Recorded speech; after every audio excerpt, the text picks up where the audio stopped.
Hi everyone, I'm Mark Sanders, and for my persuasive speech, I wanted to talk about how college students should be spending more time studying ahead of time for their assignments versus waiting till the last minute. We've all done that with things in our lives, whether it's homework, studying for tests, or anything really.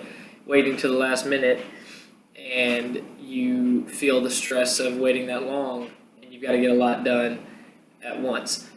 So my four main points are: if you procrastinate, you have to play catch up a lot at the end, and that's horribly stressful and very, very hard.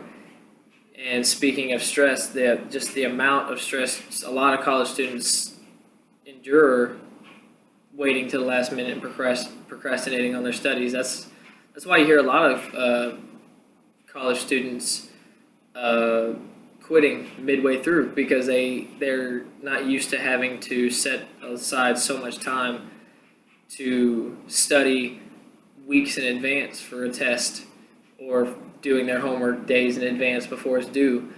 Especially if a lot of college students, like yourselves, probably have jobs and outside, influence, outside responsibilities that prevent you from setting aside the adequate amount of time it takes to study ahead of time. So, according to one of my sources, Vicki Nielsen,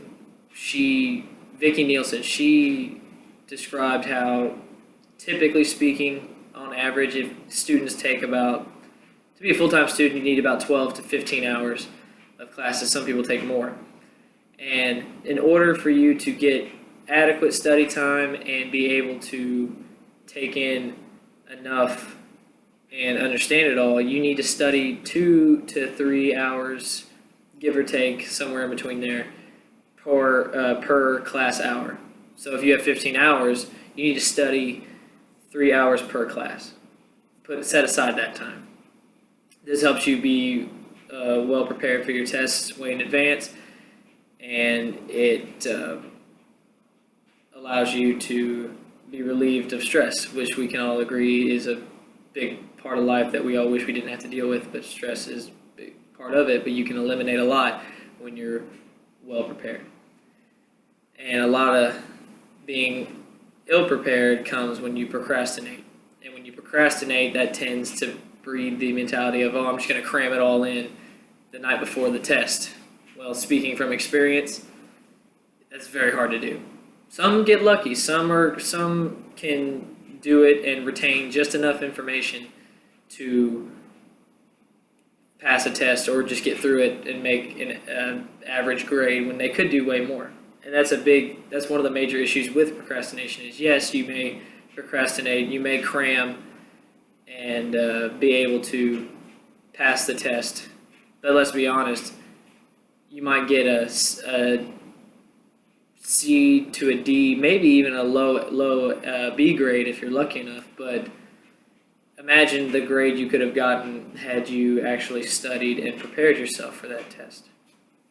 And that's a huge deal with cramming. Like I said, some people can do it. I've done it a few times, and it's the easiest solution when you want to have free time to yourself, when you need to realize, I need to set aside this free time to study. And what you'll realize is, once you've set aside time, you realize, I had more time to do what I want than I thought.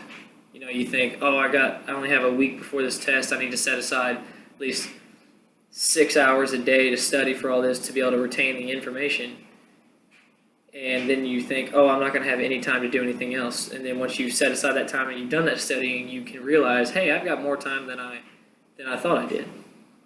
And this also leads to cramming before tests. You only can retain so much information when you study for 2 hours, trying to get everything into your brain at once so you can remember. Because at that point, you're just training for short-term memorization, not for long-term knowledge, which is something we all seek for.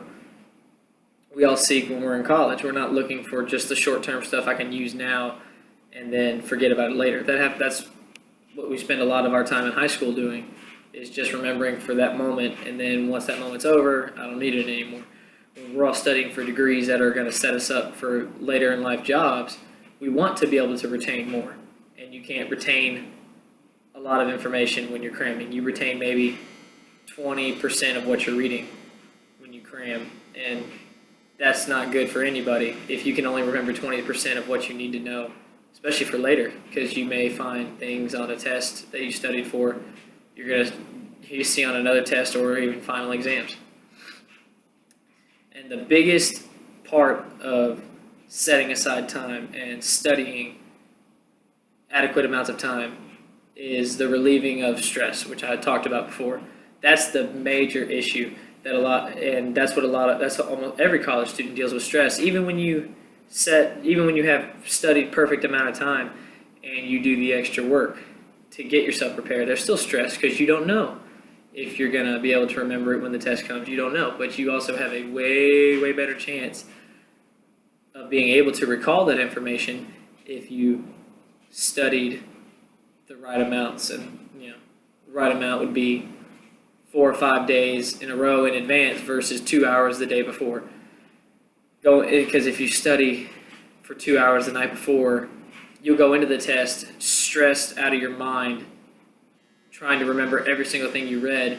And when you do that, since it's all short term, you're only going to remember so much. You may only remember the last thing you read. So if you read an entire chapter, you may only remember the end of the chapter when you're taking that test, because that was the last thing you read, and that's the last short-term bit of information your brain allowed you to take in and absorb and remember. So to conclude this speech, the best piece of advice I could give, my closing statement would be, don't wait until the last minute for your studying. Don't procrastinate, because it eliminates failure and it also allows you to do your best work. But more importantly, it eliminates the stress. And that's something we all hope to do while we're in college. Enjoy the experience and eliminate the stress. So I thank you very much for your time, and have a good one.